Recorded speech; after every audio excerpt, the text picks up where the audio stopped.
Scenes of joy tonight as Israeli hostages are reunited with their families after more than 700 days in captivity. And Palestinian prisoners of war welcome home to massive cheering crowds on the West Bank. It is the first step of a 20-part ceasefire deal between Israel and Hamas. It is a day that President Trump calls a historic dawn for a new Middle East. Thanks for joining us. I'm Rena Sargentopoulos. President Trump joined other Middle Eastern leaders in Egypt to sign that peace deal. But as Maribel Gonzalez reports, more work still needs to be done. Emotional reunions as the final 20 hostages held by Hamas were reunited with their families across Israel. People cheered in Tel Aviv celebrating this milestone moment.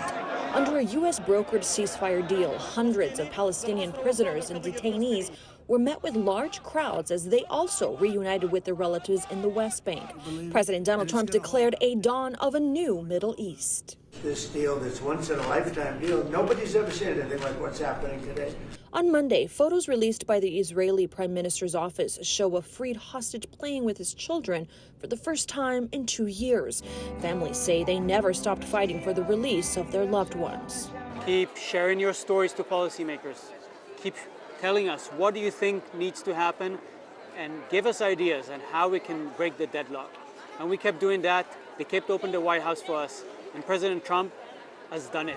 President Trump said that phase 2 of his 20-point ceasefire plan to end the war between Israel and Hamas has already started as he meets with world leaders in Egypt for a summit on Gaza's future and peace in the Middle East.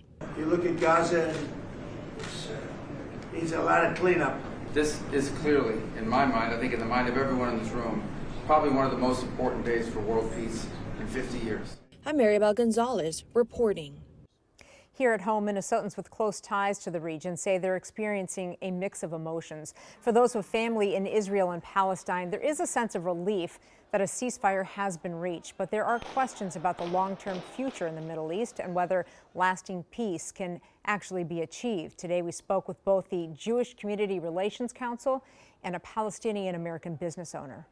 So happy and relieved, and at the same time, I'm still wearing the yellow ribbon because only 4 bodies were returned, only 4. And so there are a lot of families that are still waiting. I mean, I'm happy that we have a ceasefire finally, but very skeptical about what goes next. The United Nations says that there is major progress in getting humanitarian aid into Gaza, including many tons of food and medical supplies.